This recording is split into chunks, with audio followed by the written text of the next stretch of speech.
नमस्ते प्यारे बच्चों, मैं प्रकाश मंडल। मेरा YouTube channel RS mathematics classes में आप लोग का स्वागत है।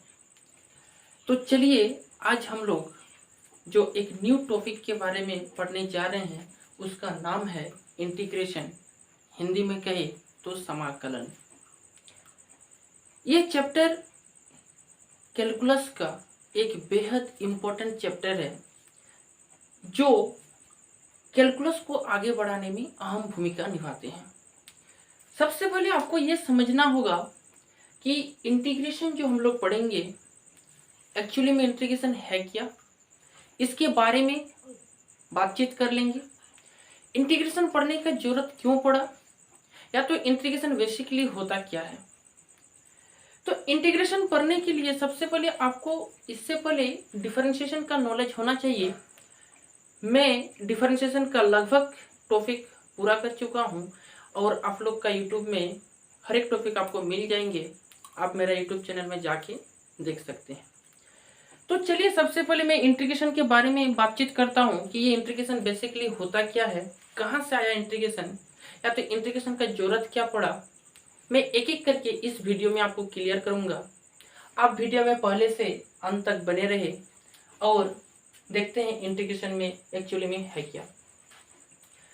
इंटीग्रेशन ये जो चैप्टर है क्लास 12 का जैक एंड CBSE बोर्ड के लिए ये बहुत ही एक बड़ा सिलेबस है और इसमें जैक सिलेबस में खास करके एक बहुत ज़्यादा मार्क्स इस चैप्टर से आपको मिल सकता है। समझिए सबसे पहले आपको इंटीग्रेशन, हिंदी में समाकलन, इंटीग्रेशन जो है ये क्या है। इंटीग्रेशन एक्चुअली में बोलता है कि integration is the reverse process of differentiation. मतलब ये है मेरे दोस्तों कि एक्चुअली में इंटीग्रेशन बोले तो इंटीग्रेशन है क्या ना, integration is the reverse process of differentiation. Reverse process of differentiation that means आपको यह समझना होगा कि इंटीग्रेशन जो है डिफरेंशिएशन का रिवर्स प्रोसेस है। तो सबसे पहले तो आपको डिफरेंशिएशन समझना होगा। मेरे बच्चे, मैं आपको यह समझाना चाहता हूं, जैसे मान लीजिए आप कोई भी फंक्शन का डिफरेंशिएशन करते थे, dy dx, मान लीजिए इस छोटा fx का डिफरेंशिएशन करते थे तो आपको ये आता था, मान लीजिए कैपिटल Fx। मतलब आप डिफरेंशिएशन में पढ़े थे, कोई भी फंक्शन का डिफरेंशिएशन करते थे, जो आंसर आता था उसको हम लोग डेरिवेटिव बोलते थे। तो ये हम लोग का डिफरेंशिएशन होता था। मतलब कोई भी फंक्शन जिसको हम लोग जिसके रेस्पेक्ट में डिफरेंशिएशन करने के लिए बोलता था तो हम लोग उससे डिफरेंशिएट निकालते थे और वो आंसर हमको डेरिवेटिव आता था। अब ये क्या बोल रहा है कि integration is the reverse process of differentiation. मतलब इंटीग्रेशन जो है डिफरेंशिएशन का रिवर्स प्रोसेस है। अब समझिए कि आपको तो ये समझ में आया कि इंटीग्रेशन जो है एक रिवर्स प्रोसेस है किसका ना, डिफरेंशिएशन का। मैं आपको एक एक चीज इसमें बताना जा रहा हूं। एक्चुअली में इंटीग्रेशन जो है वो आपका दो पार्ट में डिवाइड है। सबसे पहले आपको समझना होगा इनडिफिनाइट integration. इनडिफिनाइट integration and second part जो है definite integration. Definite integration Hindi में कहे तो अनिश्चित समाकलन, और ये है डिफिनिट इंटीग्रेशन। आपको ये समझ में आया कि इंटीग्रेशन जो है रिवर्स प्रोसेस ऑफ डिफरेंशिएशन है। अब आपको ये मैं बताने जा रहा हूं कि इंटीग्रेशन आपका दो भागों में डिवाइड किया गया है, एक डेफिनिट इंटीग्रेशन, दूसरा इनडिफिनिट इंटीग्रेशन। आप ये समझिए क्या इनडिफिनिट इंटीग्रेशन है क्या और डेफिनिट इंटीग्रेशन है क्या। मैं आपको ये समझाने जा रहा हूं। देखिए मान लीजिए आपको ये समझाने के लिए मैं कर रहा हूं, जैसे मैं आपको अभी एक चीज बताई कि integration is the reverse process of differentiation. मान लीजिए आपने क्या कहा, मान लीजिए डिफरेंशिएट आप कोई फंक्शन का कर रहे हैं x⁴ का। मैं आप एक एग्जांपल के तौर पर समझा रहा हूं। मान लीजिए आप x⁴ का डिफरेंशिएट करते थे तो आपका आंसर कितना आता था, 4x3। अब मेरे बच्चे मैं आपको यह समझाना चाह रहा हूं कि आपको कोई एक फंक्शन दे दे जिसका नाम होगा 4x³ और आपको कहे कि आप 4x³ को ऐसा क्या प्रोसेस करेंगे ताकि आंसर आपका x⁴ आए। मतलब ये है कि आपने x⁴ का डिफरेंशिएट करके ये वैल्यू लाए, तो अब आपको 4x³ का ऐसा क्या प्रोसेस करोगे, यानी 4x³ जो फंक्शन है आप उसमें क्या करोगे ताकि आपका x⁴ यानी जो फंक्शन आपका पहले था वही फंक्शन आप लाना चाहते हैं। तो जो मैथमेटिशियन था वो मैथमेटिशियन ने क्या सोचा कि मैं 4x³ का ऐसा क्या प्रोसेस करे ताकि मेरा फिर से x⁴ आए। इसी बात को समझने के लिए आपको समझना होगा इंडेफिनिट इंटीग्रेशन। इंडेफिनिट इंटीग्रेशन एक ऐसा प्रोसेस है जिसमें कोई फंक्शन का जब आप डिफरेंशिएशन करते हो तो जो डेरिवेटिव आएगा अब आपको वही डेरिवेटिव दे देगा और आपको बोलेगा कि आप इस डेरिवेटिव से वही फंक्शन निकालिए जिसका ये डेरिवेटिव है। मतलब ये समझिए कि ये डेरिवेटिव आपको दिया हुआ है और आपको निकालना होगा कि ये कौन सा फंक्शन का डेरिवेटिव है। तो ये चीज को निकालने के लिए आपको समझना होगा इंडेफिनिट इंटीग्रेशन। तो इंडेफिनिट एक ऐसा प्रोसेस है, समझिए जरा, इंडेफिनिट इंटीग्रेशन एक ऐसा प्रोसेस है जिसमें किसी फंक्शन का जो आप डिफरेंशिएशन करते हो तो जो डेरिवेटिव आपके पास आता है, अब उस डेरिवेटिव मान लीजिए आपके पास मौजूद है और आप उस डेरिवेटिव से उस फंक्शन को निकालना चाहते हैं, तो उस डेरिवेटिव से जो फंक्शन को निकालने की प्रोसेस है उस प्रोसेस का नाम ही है इंडेफिनिट इंटीग्रेशन। शायद आप लोग को समझ में आ गया होगा। तो ये था आपका इंडेफिनिट इंटीग्रेशन। यानी इंडेफिनिट इंटीग्रेशन में आपको यह समझना होगा कि जैसे कोई फंक्शन का, मैं इसको मैथमेटिकल पोर्शन में बता रहा हूं, d/dx कोई फंक्शन f(x) का आप जब डेरिवेटिव करते थे तो आपका आंसर f(x) आता था। यानी d/dx का आप डेरिवेटिव डिफरेंशिएट करते थे तो ये जो आंसर आता था वो डेरिवेटिव कहलाता है। अब इस फंक्शन से जब आप ये डेरिवेटिव जो आंसर है, ये डेरिवेटिव से आप खुद इस डेरिवेटिव से वो फंक्शन वापस लाने चाहते हैं, ये वापस लाने की प्रक्रिया जो है this process is called indefinite integration. ये आपका इंडेफिनिट इंटीग्रेशन है। अब आपको समझना होगा डेफिनिट इंटीग्रेशन है क्या। देखिए डेफिनिट इंटीग्रेशन एक्चुअली में, ये जो डेफिनिट इंटीग्रेशन है इस इंटीग्रेशन में आपको किसी कर्व का एरिया निकालने में हेल्प करता है। ये जो डेफिनिट इंटीग्रेशन है ना, डेफिनिट इंटीग्रेशन में हम लोग किसी कर्व का, वो आपको किसी भी प्रकार का कर्व दिया रहे उस कर्व का इंटीग्रेट, उस कर्व का एरिया, उस कर्व का वॉल्यूम या कुछ इस प्रकार के चीज निकालने में हमको डेफिनिट इंटीग्रेशन का जरूरत होता है। मैं आपको एक सिंपल एग्जांपल के तौर पर बता रहा हूं। मान लीजिए एक्स एंड वाई प्लेन है। आप ये समझिए कि जब मान लीजिए इस तरह का एक ट्रायंगल आपको दे देगा, अब इस ट्रायंगल का आपको बोलेगा क्या निकालने के लिए ना, एरिया निकालने के लिए। तो अब इस ट्रायंगल का एरिया कोऑर्डिनेट ज्योमेट्री से बहुत आसानी से निकाल सकते हो, है ना। बात मेरा समझ में आ रहा है कि ये ट्रायंगल दिया हुआ है, इस ट्रायंगल का आपको एरिया निकालने के लिए कहेगा। तो इस ट्रायंगल का एरिया जो है आप बेसिकली कोऑर्डिनेट ज्योमेट्री से बहुत आसानी से निकाल सकते हो। मान लीजिए मेरे बच्चे, आपको ये ट्रायंगल ना देके आपको कुछ इस तरह का शेप दे दिया और इस तरह के शेप का आपको एरिया निकालने के लिए कर रहा है, तो ये शेप का एरिया निकालने के लिए आप शायद कहीं ना कहीं डिफिकल्टीज महसूस करोगे। तो इस तरह के शेप का एरिया निकालने के लिए आपको किसका जरूरत पड़ता है, डेफिनिट इंटीग्रेशन का। यानी डेफिनिट इंटीग्रेशन में हम लोग किसी कर्व का एरिया एंड वॉल्यूम निकालने में हेल्प करते हैं। मान लीजिए आपको ये कर्व ना देके, मान लीजिए ये दो पैराबोलास आपको कहीं पे नजर आ रहा है। मान लीजिए ये टू पैराबोलास आपको कहीं पे दे देगा, इस तरह का ये टू पैराबोलास आपको दे दिया। अब मान लीजिए ये टू पैराबोलास का आपको क्या निकालना होगा, इस बीच वाले कर्व का आपको एरिया निकालने के लिए बोल रहा है। तब जनरली कोई मेथड का यूज ना करके आप डेफिनिट इंटीग्रेशन से इस कर्व का एरिया निकालने में बहुत आसानी से निकाल सकते हो। तो ये डेफिनेट इंटीग्रेशन जो है हमको किसी कर्व का एरिया एंड वॉल्यूम के बारे में बताता है।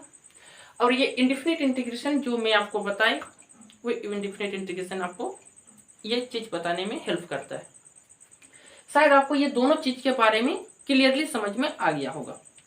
अब मैं आपको एक चीज बता रहा हूं कि आप बेसिकली समझिए, इंटीग्रेशन जो है, अब आपको यह पता चल गया कि इंटीग्रेशन जो है is the reverse process of derivative यानी डिफरेंशिएशन। अब आपको यह समझना होगा कि इंटीग्रेशन जो है, इंटीग्रेशन को थोड़ा ध्यान से देखिए। Integration is the reverse process of differentiation यानी डिफरेंशिएशन का रिवर्स प्रोसेस है। इंटीग्रेशन का आपको कहीं कहीं पर एंटी डेरिवेटिव भी लिखा रह सकता है। क्या लिखा रहता है मेरे दोस्त? एंटी डेरिवेटिव भी लिखा रह सकता है, यानी इंटीग्रेशन का ही दूसरा नाम एंटी डेरिवेटिव भी है। आप कोई दूसरा किताब पढ़ोगे तो दूसरा किताब में और दूसरा नाम भी लिखा सकता है, एक दूसरा नाम प्रीमिटिव भी कहलाता है, यानी इंटीग्रेशन का एक दूसरा नाम प्रीमिटिव भी होता है। तो ये था आपका इंटीग्रेशन का नाम। आपको यदि आप हायर कुछ एजुकेशन करना चाहते हैं और आपको कुछ नए नए किताब के बारे में पढ़ेंगे जहां पे इंटीग्रेशन का कहीं कहीं एंटी डेरिवेटिव भी लिखा रह सकता है, या तो डिफरेंशिएशन प्रीमिटिव भी लिखा रह सकता है, या तो इंटीग्रेशन जनरली लिखा सकता है। अब ये समझिए मेरे दोस्त कि इंटीग्रेशन जो है इसको सिंबल कैसे, इंटीग्रेशन का जो सिंबल है, इंटीग्रेशन का जो सिंबल है ये आपको पता होना चाहिए। इट इज सिंबल ये, इंटीग्रेशन का सिंबल ये होता है।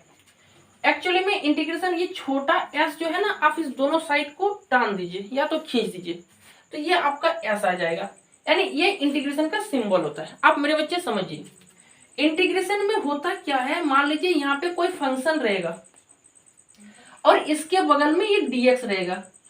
समझिए मेरे बच्चे, इंटीग्रेशन में होता क्या, इंटीग्रेशन का क्या क्या चीज है, ये fx dx रहेगा, मतलब यहाँ पे जो फंक्शन रहेगा उस फंक्शन किसके रेस्पेक्ट में इंटीग्रेट कर रहे हैं, मतलब जो फंक्शन रहेगा उसके, ये जैसे x का फंक्शन है तो यहाँ बगल में dx, मतलब विद रेस्पेक्ट टू x।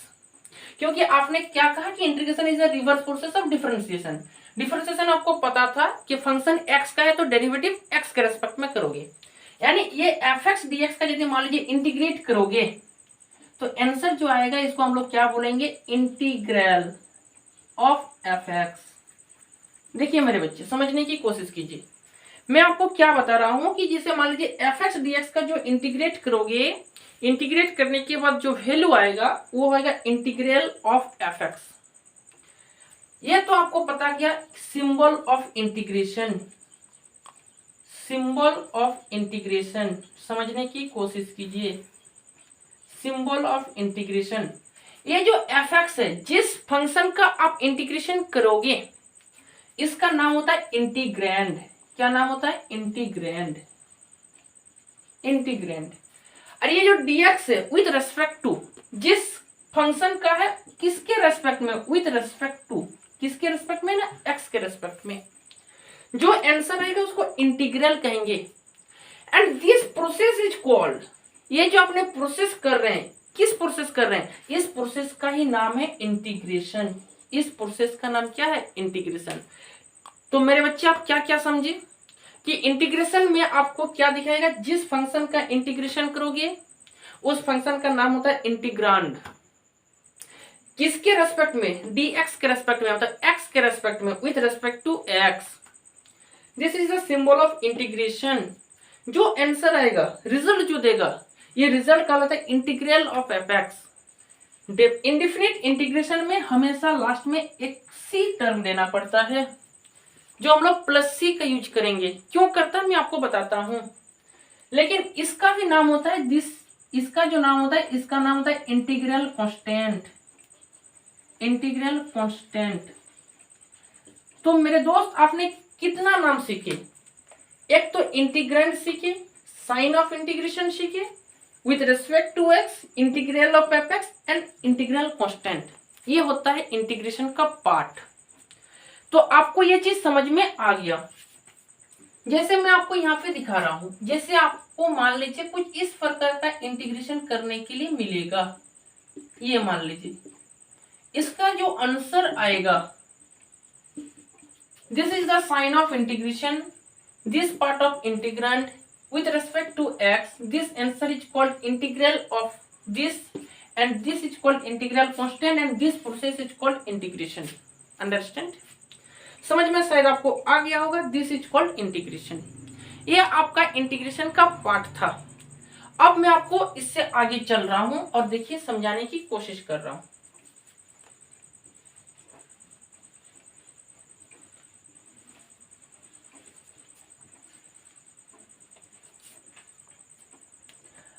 अब समझिए आगे कि हम लोग definite integration and indefinite integration में अलग कैसे समझेंगे।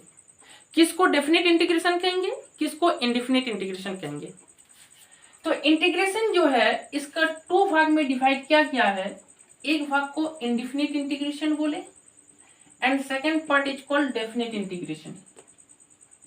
Second part is called definite integration.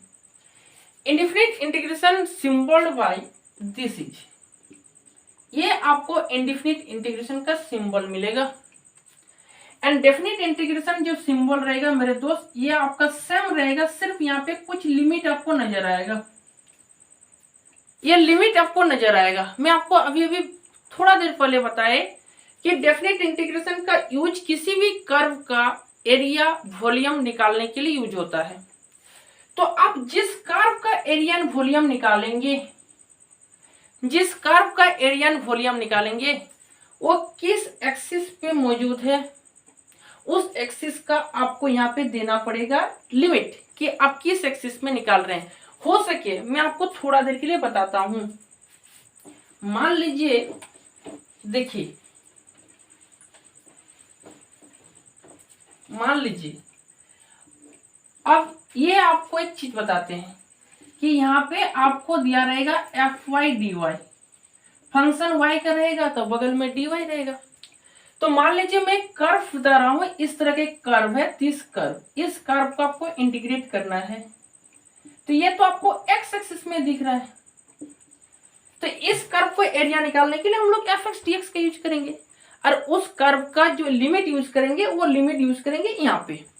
अब function F Y D Y आएगा तो इस कर्व का जो एरिया निकालेंगे ना, इस कर्व का एरिया मेरा किधर हो जाएगा, इधर हो जाएगा। मान लीजिए इस कर्व का एरिया निकालना है, तो जिस कर्व का एरिया निकालने के लिए हमको ये फंक्शन का यूज करना होगा। तो बेसिकली आपको समझ में आ गया कि डेफिनेट इंटीग्रेशन का जो सिंबल होगा उसमें आपको लिमिट नजर रहेगा, upper limit and lower limit. ये हो गया basically definite integration. And indefinite integration जो है इसमें ऐसे सिंबल रहेगा integration F x D x. अब इसमें जो है डेफिनेट इंडेफिनिट इंटीग्रेशन में इसका जो आंसर आता है उसके बाद आपको एक प्लस कांस्टेंट की जरूरत होता है। आप समझिए इस कांस्टेंट का क्या जरूरत है, मैं आपको समझा रहा हूं। मैंने अभी अभी आपको यह बताया कि integration is the reverse process of differentiation. अब मेरे साथ समझिए, एफ एक्स डी एक्स का इंटीग्रेट करोगे तो मैं आपको कह रहा हूं कि मान लीजिए कैपिटल एफ एक्स आया। कितना आया, कैपिटल एफ एक्स आया। मैं आपको यह बता रहे हैं कि डेरिवेटिव जब कर रहे थे, ये मान लीजिए एक मिनट के लिए छोड़ दीजिए, अच्छा रहने दीजिए। डेरिवेटिव जब एफ एक्स डी एक्स का आप कर रहे थे, जब derivative F x D x, sorry यहाँ तो डी एक्स दिया है, डेरिवेटिव एफ एक्स का जब आप कर रहे थे तो आपको क्या मिलता था, कैपिटल एफ एक्स। क्या मिलता था, कैपिटल एफ एक्स। अब मान लीजिए मैं डी एक्स को उधर मल्टीप्लाई कर लेता हूं, यानी डी ऑफ एफ एक्स बराबर capital F x D x, capital F x D x. मैं दोनों तरफ मान लीजिए इंटीग्रेट कर देता हूं। क्या करता हूं, दोनों तरफ इंटीग्रेट कर देता हूं। दोनों तरफ जब इंटीग्रेट कर दोगे, दोनों तरफ जब इंटीग्रेट कर दोगे, डिफरेंशिएशन ऑफ एफ एक्स का इंटीग्रेशन, मतलब इंटीग्रेशन डिफरेंशिएशन हट गया, दैट मीन्स एफ एक्स का, यानी एफ एक्स का जो वैल्यू आएगा, एफ एक्स का जो वैल्यू आएगा दैट मीन्स वो आपका कितना आएगा ना, कैपिटल एफ एक्स। और इसका इंटीग्रेट करोगे दैट मीन्स आप इसका इंटीग्रेट करोगे, यानी कैपिटल एफ एक्स का इंटीग्रेट करोगे तो प्लस आपको कितना देना होगा, सी देना होगा। अब मेरे बच्चे समझने की कोशिश कीजिए, मैं आपको क्या बता रहा हूं।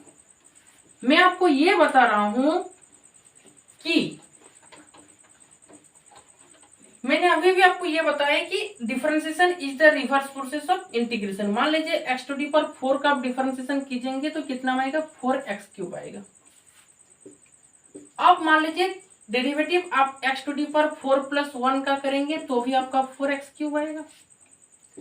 मान लीजिए डेरिवेटिव जो है आप x to the power 4 plus 10 का करेंगे तो भी 4x क्यूब आएगा। मान लीजिए आप derivative x to the power 4 plus 100 का करोगे फिर भी 4x क्यूब आएगा। दैट मीन्स हम एक तरफ से आपको कह सकते हैं कि यहाँ पे जितना भी फंक्शन आया 4x क्यूब आया। तो मैं क्या कह सकता हूं कि 4x क्यूब का दैट मीन्स 4x क्यूब का इंटीग्रेट करने पर 4x का इंटीग्रेट करने पर x to the power 4 plus 1 x to the power 4 plus 10 x to the power 4 plus 100 and x to the power 4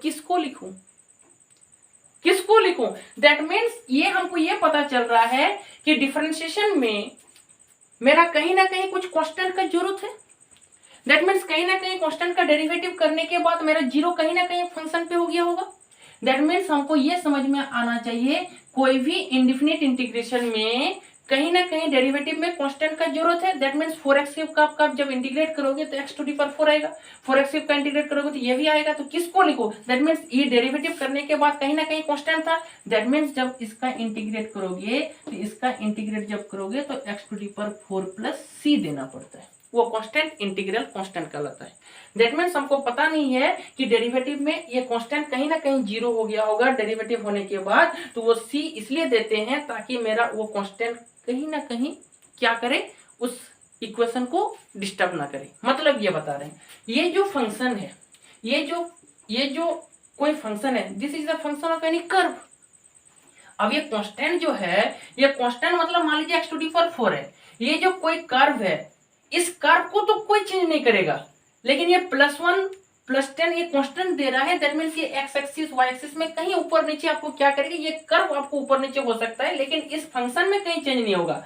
that means हमको क्या करना होगा जब भी कोई फंक्शन का इंटीग्रेट करेंगे तो इंटीग्रेशन में डेफिनेट इंटीग्रेशन में +c का यूज करना होगा।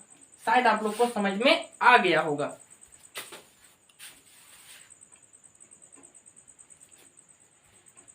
अब समझिए कि आपको समझ में आ गया कि इंडिफिनिट इंटीग्रेशन में कांस्टेंट का जरूरत हो गया।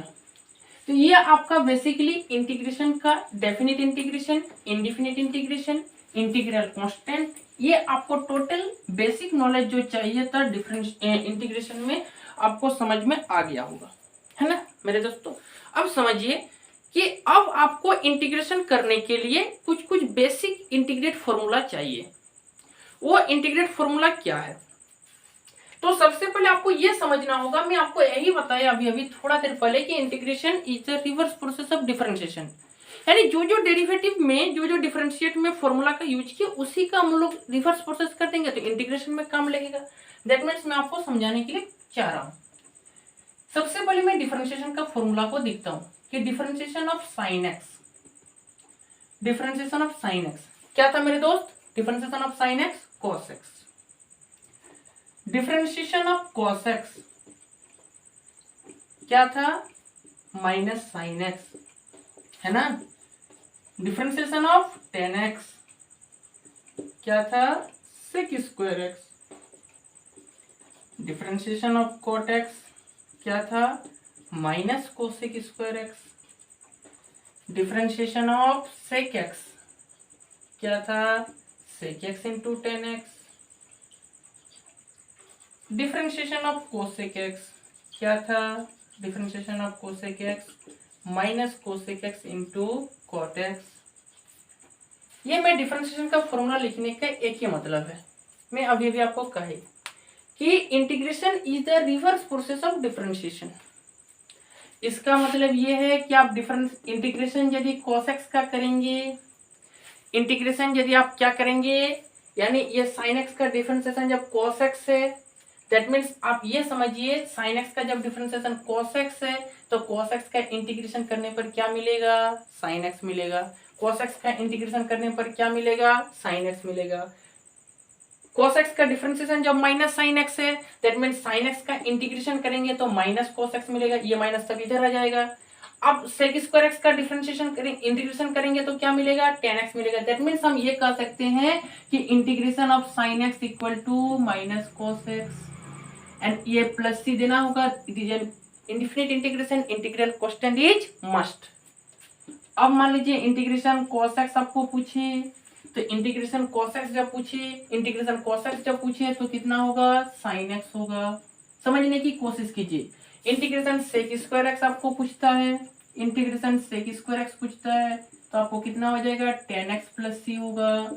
इंटीग्रेशन कोसेक स्क्वायर एक्स पूछता है तो minus cot x plus C होगा। इंटीग्रेशन कोसेक स्क्वायर एक्स यदि आपको बेसिकली पूछता है तो minus cot x plus C होगा।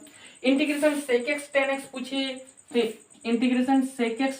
पूछे तो आपका कितना होगा आंसर, सेक एक्स होगा plus C. Integration cosec x cot x पूछिए तो आंसर कितना होगा, minus cosec x. Integration cosec x into cot x पूछिए तो माइनस कोसेक एक्स प्लस सी।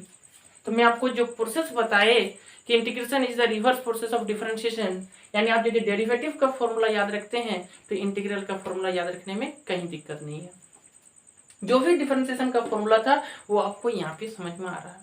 अब आपको ये समझ में शायद नहीं आ रहा होगा कि सर आपने साइन कॉस का पढ़ा है, tan x cot x sec x cosec x कहाँ गया, वो भी आएगा। समझिए जरा, यहाँ पे कहीं पर भी कोई भी फंक्शन का डिफरेंशिएट करने के बाद tan x नहीं आया था मेरे दोस्त, तो मैं tan x का इंटीग्रेट कैसे करूं, आपको ये समझना है। तो मैं इसका सेकंड पार्ट में बताऊंगा कि tan x का इंटीग्रेशन कैसे होगा। यानी आपको वो समझना होगा कि मैं tan x का कोई ऐसा फंक्शन रहेगा जिसका डिफरेंशिएशन करोगे तो tan x आएगा, दैट मीन्स tan x का इंटीग्रेशन करोगे तब ना वो फंक्शन आएगा। मैं तो अभी बताया कि sin x था, sin x का डेरिवेटिव किए तो cos x आया, यानी मैं cos x का इंटीग्रेट करूं तो ना sin x आए। This is the process of indefinite integration. आपको तो समझ में आ रहा है ना। तो ये था आपका बेसिकली पहले वाला पार्ट का। अब समझिए नेक्स्ट पार्ट में। मैं आपका जितना भी फॉर्मूला है सब फॉर्मूला को एक एक करके लिखा दे रहा हूं। अब आगे बढ़ेंगे, ध्यान से देखिए। अब हम लोग आगे बढ़ेंगे कि डिफरेंशिएशन जब मेरे बच्चे x to the power n था तो हम लोग का n x to the power n minus 1 था। डिफरेंशिएशन उसके बाद 1/x था, तो 1/x का डिफरेंशिएट कितना था, -1/x स्क्वायर। अच्छा, डिफरेंशिएट log x जो था, डिफरेंशिएट log x का कितना था, 1/x। Differentiate e to the power x का कितना था, e to the power x। Differentiate a to the power x का कितना था ना, a to the power x into log e। Differentiate इसके बाद में किसको बताऊं, डिफरेंशिएट और तो इसके पास आगे कुछ नहीं था, है ना। डिफरेंशिएट कांस्टेंट इनटू एक्स वो लिखा देंगे आगे, इधर तक आपको जितना जरूरत है इसके बाद अब शायद कुछ जरूरत नहीं होगा। समझने की कोशिश कीजिए। अब मैं आपको ये चीज बता रहा हूं कि x to the power n का differentiate n x to the power n minus 1। तो आपको ये मन में कहीं तो लग रहा होगा कि सर आप यदि n x to the power n minus का इंटीग्रेट करें तो x to the power n आना चाहिए। करके देख लेते हैं। इंटीग्रेट यदि आप n x to the power n minus 1 dx का करेंगे तो आपका x to the power n आना चाहिए। dx के रेस्पेक्ट में x के रेस्पेक्ट में कर रहे हैं तो n आपका कांस्टेंट टर्म बाहर निकल जाएगा। x to the power n minus 1 का इंटीग्रेट करेंगे तो x to the power n minus 1, this is the basically formula of x to the power n। And x to the power n का integrate क्या होता है, x to the power n plus 1 n minus 1 plus 1 बटे n plus 1 n minus 1 plus 1, ये cut गया, ये cut गया, यानी n x to the power n बटे n कट गया, that means x to the power n। देखिए आया फिर से x to the power n। तो मैं आपको x to the power n का भी फॉर्मूला नहीं पढ़ाए हैं, ये मैं तो आपको बता दिए पहले कि आप बेसिकली किसी भी फंक्शन का डेरिवेटिव करोगे मतलब इंटीग्रेट करोगे तो ये आ जाएगा, है ना। अब समझिए कि आपको यहाँ पे यदि इंटीग्रेट आपको किसी फंक्शन का मतलब x to the power n का करने के लिए बोल रहा है, अब देखिए आपको किस फंक्शन का जरूरत होगा। Integrate x to the power n dx, x to the power n का integrate x to the power n plus 1 बटे n प्लस 1, ये होता है। अब इस फंक्शन का आपको डिफरेंशिएट करने के बाद ये आना चाहिए, सॉरी इस फंक्शन का इंटीग्रेट करने के बाद ये आना चाहिए, है ना, कि x to the power n का जो इंटीग्रेट होता है वो x to the power n plus 1 बटे n प्लस 1। अब देखिए e to the power x का जो इंटीग्रेट होता है वो e to the power x ही होता है, क्योंकि e to the power x का differentiate e to the power x होता है। इंटीग्रेट 1/x, है ना, इंटीग्रेट 1/x का जो इंटीग्रेशन होता है वो होता है log x। अब log mod of x, क्योंकि आप यहाँ पे log mod of x का डिफरेंशिएट करोगे तो 1/x, यहाँ पे log mod of x ही लगा दीजिए, क्योंकि मैं आपको एक वीडियो में बताऊंगा कि mod x में कहीं प्लस x माइनस x भी होता है ना। तो log में दो चीज होता है, एक log x होता है, एक ln of x होता है, तो दोनों चीज अलग अलग है। कहीं पर प्लस x माइनस x का जरूरत होता है, वो मैं एक वीडियो में आपको बताऊंगा कि ये log x बहुत ही एक वेरी इंपॉर्टेंट क्या बोलेंगे फंक्शन है जो आपको समझना है। अब एक समझना है कि a to the power x का integrate a to the power x का integrate a to the power x बटे log a प्लस, बेसिकली आपको इतना इंटीग्रेट का फॉर्मूला याद रखना है ना। उधर 6 और अभी +4। अब समझने की कोशिश कीजिए कि इंटीग्रेशन में मैं आपको यह बताई जितना भी फंक्शन का डिफरेंशिएशन करने जो वैल्यू आया आप इसका इंटीग्रेट करोगे तो ये आएगा, है ना। तो आपको x to the power n का फॉर्मूला याद रखना है, e to the power x का, a to the power x का, 1/x का, sin x का, cos x का, sec x tan x का, cosec x cot x का, sec square x and cosec square x। शायद आपको ये वाला समझ में आ गया होगा। ध्यान से देखिए, इससे आगे मैं कुछ समझाने के लिए जा रहा हूं। मान लीजिए अब मैं आपको कुछ बताने के लिए जा रहा हूं कि integration x to the power n का फॉर्मूला मैंने बताया x to the power n+1 बटे n+1 प्लस c। इस फॉर्मूला का यूज करके आप इंटीग्रेट कैसे बनाओगे, इस फॉर्मूला का यूज करके आप इंटीग्रेशन बनाने सीखोगे कैसे, मैं आपको सिखाता हूं। ध्यान से देखिए इस फॉर्मूला को। देखिए मैं एक छोटा छोटा क्वेश्चन के बाद बता रहा हूँ। अच्छा, एक चीज तो बताने के लिए भूल लीजिए कि x to the power n का इंटीग्रेशन जो होता है x to the power n+1 बटे n+1, this formula is suitable for wherever n does not equal to -1. This formula is valid for all values of x to the power n, and all values of n wherever n does not equal to -1. That means मैं आपको ये बताने के लिए जा रहे हैं ये फॉर्मूला हर एक जगह आपका वैलिड है, ये फॉर्मूला हर एक जगह आपका सुइटेबल है, सिर्फ x to the power n की जगह -1 को छोड़कर। मतलब n की जगह -1 कर देंगे तो x टू दी पावर -1 होगा, और x टू दी पावर -1 का जैसा आप इंटीग्रेशन करेंगे तो -1 + 1 बटे -1 + 1, तो नीचे आपका जीरो आ जाएगा। दैट मीन्स वो इनडिटरमिनेंट यानी इंडिफिनिट के फॉर्म में आ जाएगा। और ये जब भी x टू दी पावर -1 होता है that means x to the power -1 मतलब 1/x, और 1/x का difference integrate log mod of x होता है। समझने की कोशिश कीजिए। x to the power n का फॉर्मूला जो है वो बेसिकली आप समझिए कि n की जगह कोई भी नंबर रह सकता है, कोई जरूरत नहीं है, नेचुरल नंबर नहीं हो सकता है, 2, 3, 4 रह सकता है, 2/3, 4/3, है ना। x की जगह 4/3, -4/3, है ना। ये कुछ भी नंबर रह सकता है, फ्रैक्शन में रह सकता है, नेचुरल नंबर रह सकता है, कुछ भी नंबर रह सकता है, माइनस प्लस एनी नंबर रह सकता है, सब नंबर रहेगा सिर्फ -1 को छोड़कर। मैं आपको समझाने के लिए जा रहा हूँ। मान लीजिए x to the power 7 dx, आप x to the power n है, n मतलब 7 है। आप समझिए इंटीग्रेट बनाने का समझिए, मैं आपको बेसिकली इतना इंपॉर्टेंट तरीके से बता रहा हूँ कि आप इंटीग्रेट का हर एक चीज समझ में आएगा। आप मेरा वीडियो को लगातार देखते रहे, रेगुलर देखते रहे, आपका इंटीग्रेट कहीं दिक्कत नहीं रहेगा। x to the power n that means ये फॉर्मूला जो हो x to the power n dx, तो x to the power n का integration x to the power n+1, that means आप इसको कितना बोलेंगे 7+1, नीचे कितना होगा 7+1 प्लस कितना integral constant c, that means आप इसको कितना बोलेंगे x to the power 8/8 plus c। ये आपका x टू दी पावर 7 का इंटीग्रेट हुआ। मतलब मेरे दोस्त x to the power 7, this is the formula basically x to the power n। मैं आपको दूसरा एग्जांपल बताता रहा हूँ। Integrate x to the power -11 dx, x to the power -11 dx, then it is also भी x to the power n।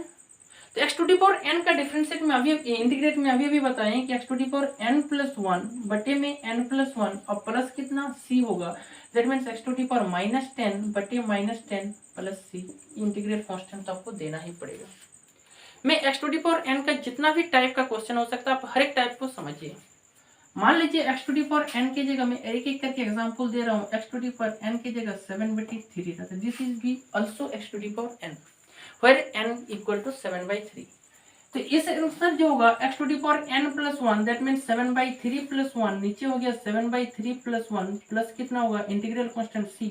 मैं आपको पहले भी बताया था जब भी 1 से जोड़ना हो गया घटाना होगा तब ऊपर से पहले को जोड़ दीजिए, यानी 7 और 3 कितना हो जाएगा 10/3, और नीचे भी हो जाएगा 10/3 प्लस c। आप इंटीग्रेशन करने के बाद ये नीचे वाला को हमेशा ऊपर ले चल जाएंगे, 3/10 हो जाएगा x के पावर में 10/3 प्लस c। देखिए x to the power n का कितना भी टाइप है, हर एक टाइप का मैं आपको बता रहा हूँ। मान लीजिए x to the power n की जगह -11/4 dx, ये भी x to the power n है मेरे दोस्त, है ना, कहीं दिक्कत नहीं ना है। x to the power n, x to the power n का integrate x to the power n+1 बटे n+1 प्लस कितना होगा c। आप मेरे चैनल से जुड़े रहे, मैं जब इंटीग्रेशन बनाऊंगा एक इंटीग्रेशन का 4 प्रोसेस से बताऊंगा। आप एक इंटीग्रेशन को मैं 4 मेथड से बताऊंगा। आपको जिस मेथड का सबसे आसान तरीका लगे आप उसी मेथड को समझिए। इंटीग्रेशन बनाने का तरीका समझिए, आप रटिए नहीं, सीखिए जरा। इंटीग्रेशन, कोई भी इंटीग्रेशन आप बहुत सारे प्रोसेस से बना सकते हैं। आप जिस प्रोसेस को अपनाइए उसे अपनाइए, है ना। ये मैथ जो है, ये मैथ आपके ऊपर निर्भर है, आप किस में यूज करेंगे। ये मैथ जो है, इंटीग्रेट जो एक तरीका हुआ कि इस तरीका का यूज करके आप किसी भी फंक्शन का कैसे इसका यूज करें, है ना। तो वो तरीका आप समझिए। ये आपका आंसर हो जाएगा x टू दी पावर 4 यहाँ चल जाएगा, दैट मीन्स -7/4 नीचे हो गया -7/4 प्लस c, ये ऊपर ले चल जाएंगे तो कितना हो जाएगा ना -4/7 x to the power -7/4 plus c। कोई जरूरत नहीं है कि आपको इसी तरह का x to the power n मिलेगा। मैं आपको दूसरा एग्जांपल बता रहा हूँ। मान लीजिए x to the power n आपको इस तरह भी मिल सकता है, इंटीग्रेशन रूट x dx। जब इंटीग्रेशन रूट x dx है तो आप उस रूट को हटा दीजिए। आप जैसे रूट को हटा देंगे तो x to the power 1/2, this is the also formula x to the power n, है ना। तो आप इसको भी तोड़ेंगे तो x to the power n plus 1 यानी 1/2 प्लस 1 नीचे हो गया 1/2 प्लस 1 प्लस 3, दैट मीन्स 1 टका अपना जोड़ेंगे तो 3/2, नीचे भी 3/2, एक ही बार में लिख दिया मैं 2/3। शायद समझ में आ गया होगा। मान लीजिए x to the power n आपको इस तरह भी नहीं मिले, कुछ इस तरह के बेसिक पे आपको मिल सकता है। मान लीजिए integrate 1/³ root x to the power 7। इस बेसिक पे भी आपको यदि इंटीग्रेट करने के लिए कहे तो आप कैसे करेंगे। सबसे पहले आप ये समझिए, सबसे पहले इस रूट को हटा देंगे तो ये कितना हो जाएगा 7/3। सबसे पहले आप इस समझिए कि इसको जब तक मैं ऊपर नहीं ले जाता हूँ तब तक ये x to the power n नहीं बनता, एंड ये भी x to the power n बन गया, है ना मेरे दोस्त।